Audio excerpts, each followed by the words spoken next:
Dirkrimsus, Bapak Ibu teman-teman wartawan.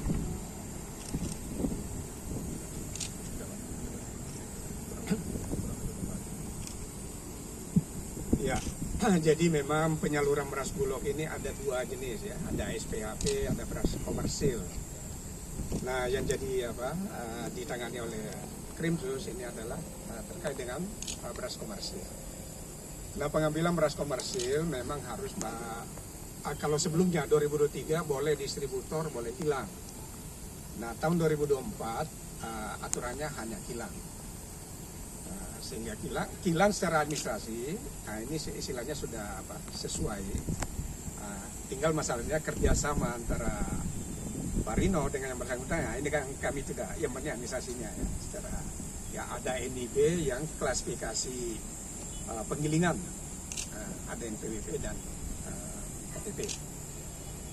Ya, saya kira dengan penyaluran beras komersil, beras SPHP ini dalam rangka untuk kita menjaga stabilitas harga.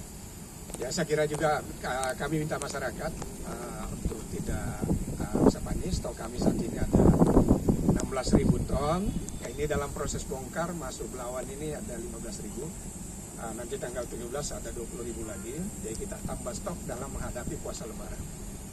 Saya kira penyaluran komersil SPHP nanti bersama Satgas Pangan akan dikawal. Jadi untuk menjaga sehingga harga beras di wilayah Sumatera Utara tetap cukup dan stabil. Jadi saya kira juga masyarakat tidak perlu panik buying ya. Saya kira itu. Untuk tingginya harga beras saat ini Pak, gimana Pak? Ya memang saat ini harga tinggi, ini secara nasional. Memang isu perberasan nasional karena ini pengaruh El Nino kemarin. El Nino dan yang tersasar adalah sentra produksi khususnya di Jawa. Di Jawa, Sulawesi Selatan, lari ke NTB, NTT ini sentra.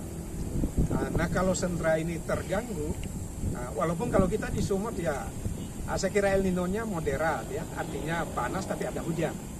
Tapi kalau hasil produksi di sini saja, ini mengalir kemana-mana. Jadi istilahnya harapan kita kalau ya di Jawa sentra utama, kalau ini istilahnya mudah-mudahan mulai hujan ya kemarin, mudah-mudahan memang ada mundur tanamnya di Januari mulai hujan kemarin, jadi mudah-mudahan panennya di Mei. Tapi sekarang ini di Sumut juga mulai panen, di Aceh panen, mudah-mudahan dengan adanya panen ini juga beras makin melimpah sehingga kita menghadapi puasa Lebaran ini harga beras bisa stabil. Ya, mudah-mudahan kita di Sumut masih lebih baik stabil dibandingkan daerah lain yang agak bergejolak ya. Ya, saya kira ini semua berkat dukungan dari Pak Dir dengan tim Satgas Pangan untuk menjaga kita ini penyaluran SPHP kurang lebih sudah 20.000 ton ya. Kemudian bantuan pangan. Nah, ini bantuan pangan juga jalan, bantuan pangan alokasi dan beras cukup dan stabil. Dan saya kira harapan kita bersama seperti itu. Pak, kemudian Pak, rantai pendistribusian beras ini dari Bulog sampai ke pengecer ini bagaimana? Karena kemarin tuh ada temuan dari Satgas Pangan itu beras yang dirubah ya labelnya itu, kemudian dijual dengan harga di atas head gitu. Nah, dari pengakuan pedagang itu mereka kurang lebih ada 5 rantai gitu. Jadi penyebab naiknya harga itu penyalurannya ada yang direct ya, misalnya RPK, toko itu mitra langsung, tapi ada distributor. Nah, khususnya pasar-pasar di Kota Medan memang kami kerjasama dengan PD Pasar sama PT Pilar. Nanti PD Pasar, PT Pilar yang mensuplai.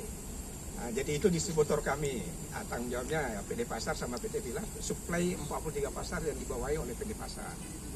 Nah, PD Pasar sama PT Pilar punya dong lain. Nah, yang dikhawatirkan kemarin pedagang itu ambil lagi dari dong lain, artinya berarti sudah rantai.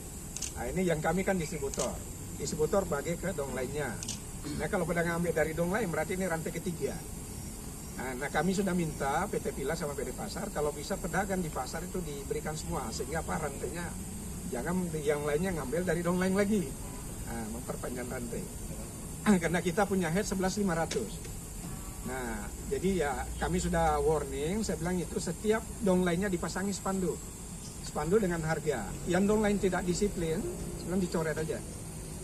Dan biasanya PD Pasar, setiap pasar jualan sendiri juga. Mungkin teman-teman kalau lihat ke beberapa pasar, Tarame dan lain biasa di samping toko-toko diisi, di pasar sama pilar ini juga ada jualan juga sendiri. Nah, ini juga untuk mengimbangi. Di samping retail modern juga kita masuk ya, Indomaret sama Transmart, Indogrosir. Jadi juga retail modern, supaya kita penyebarannya lebih luas. RPK dan lain-lain.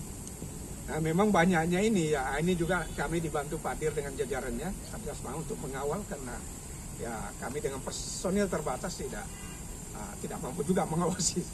Harapan kami ini para pedagang di bawah ini, distributor kami sudah minta supaya online-nya tuh betul-betul ditekankan disiplin dengan HR. Dan saya minta cabang Medan sebagai pelayanan, setiap permintaan kembali minta foto-foto, ada enggak spanduk setiap online-nya itu. Kalau tidak ada spanduk jangan dilayani. Harus disiplinkan sehingga masyarakat betul-betul mendapat harga sesuai. Ya saya kira harapan kita seperti itu. Di samping juga dengan nanti di Sprinda, di Nakes Tanam Pangan kami juga ada gerakan pangan murah atau pasar murah ya. Apalagi nanti puasa Lebaran ini juga diperbanyak dan itu seluruh kabupaten kota. Jadi nanti di Sprindak masing-masing kabupaten karena kami ini ada membawa 8 cabang ya. Ada cabang Medan, ada cabang Kisara, Siantar, Labuan Batu, Nias, Sibolga, Karo, Sidempuan, masing-masing kabupaten di sana dengan cabang masing-masing. Gelar gerakan pangan murah di samping SPAP, kemudian juga bantuan pangan jalan. Dengan semua instrumen ini kita optimalkan, mudah-mudahan harga ini stabil ya. Saya kira harapan kita bersama. Download Tribun X sekarang, menghadirkan lokal menjadi Indonesia.